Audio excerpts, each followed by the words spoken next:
तो दोस्तों, मैं आपका दोस्त सी रमन कुमार। मेरे चैनल का नाम है टैक्स नोविक्स। आज हम सीखेंगे कैसे टीडीएस की पेमेंट या टीडीएस का चालान as per new income tax act 2025 भरा जाता है। बहुत ही सिंपल और आसान तरीके में है। आइए मेरे साथ इनकम टैक्स के पोर्टल पर लॉगिन करते हैं। जैसे मेरा पहले ही से लॉगिन हो रखा है, हम एक टीडीएस की जो इनकम टैक्स की यूज़र आईडी होती है, पासवर्ड होती है, वो आप ले लीजिए। नॉर्मली उसका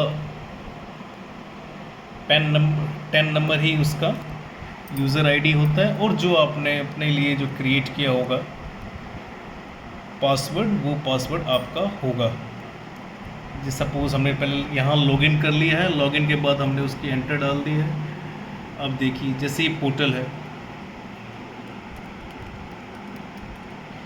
हमने इसको लॉगिन कर लिया है। अब इसको लॉगिन करने के बाद आप देखिए, कंटिन्यू पे क्लिक कीजिए। ये खुल गया आपका पूरा, ये आपका स्क्रीन इस तरह खुलेगा। उसके बाद आप ई पे टैक्स पे आइए, ई पे टैक्स पे क्लिक कीजिए। यहाँ आपको दो चीज़ दिखेंगी, इनकम टैक्स एक्ट 2025 और इनकम टैक्स एक्ट 1961।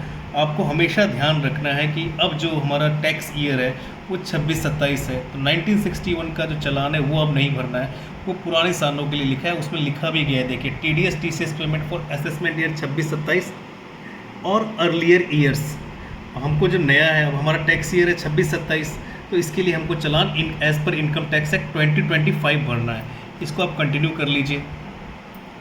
यहाँ देखिए राइट हैंड साइड पे आपको एक वो दिखेगा, न्यू पेमेंट का ऑप्शन, वहाँ क्लिक कर लीजिए।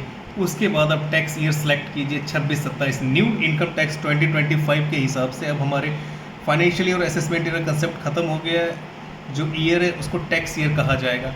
अब सेलेक्ट कीजिए पे टीडीएस एंड टीसीएस। ये देखिए, ये सेक्शन है पे टीडीएस एंड टीसीएस, उस पर आप क्लिक करेंगे, प्रोसीड। अब आपको दिखाना है कि डिडक्टिव किस टाइप का है।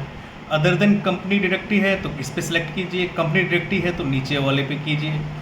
मीन्स अगर कॉर्पोरेट डिडक्टिव है आपका, जिसका आपने टीडीएस काटा है या टैक्स काटा है, अगर वो कोई कंपनी है, सपोज प्राइवेट लिमिटेड, तो उसको हम ये जो सेक्शन, ये कोड है जो 2020 के अंदर काटेंगे। और अदर देन जितने भी कॉर्पोरेट है, सपोज इंडिविजुअल एचयूए पार्टनरशिप हम, उसका हम 21 काटेंगे।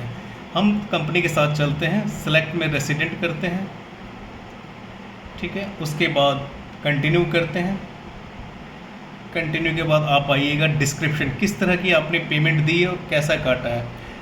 अब एक चीज़ और आपको बताना है कि जो भी न्यू एक्ट 2025 के हिसाब से जितने भी टीडीएस के सेक्शन है पुराने वाले, वो सब हट के एक नया सेक्शन 393 के अंदर चल रहा है। उसके साथ एक पेमेंट कोड है जिसको हम न्यूमेरिक कोड भी कहते हैं, जैसे 1001, 1002, वो डिफाइन करता है अलग अलग पेमेंट को। जैसे कमीशन और ब्रोकरेज का है 393, कोड है 1005। ये इसी तरह सपोज़ हम किसी को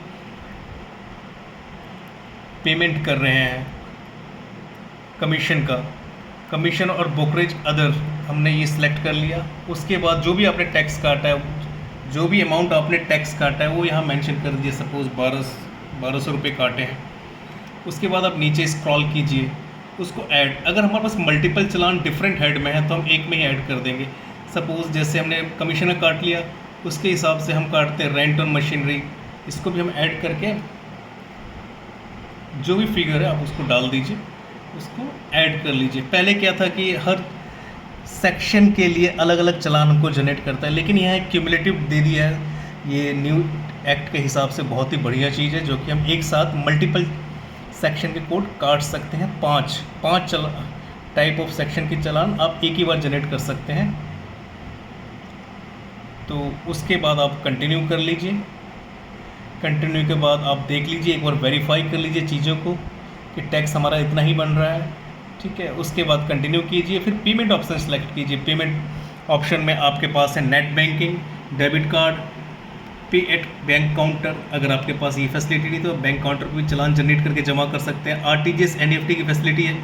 पेमेंट बाय यूपीआई, जैसे फ़ोनपे, पेटीएम के द्वारा हम जमा कर सकते हैं। उसके बाद आप जो भी बैंक है आप सेलेक्ट करके कंटिन्यू कर सकते हैं। वीडियो को देखने के लिए धन्यवाद। चैनल को सब्सक्राइब करना ना भूलें। Thank you, have a nice day.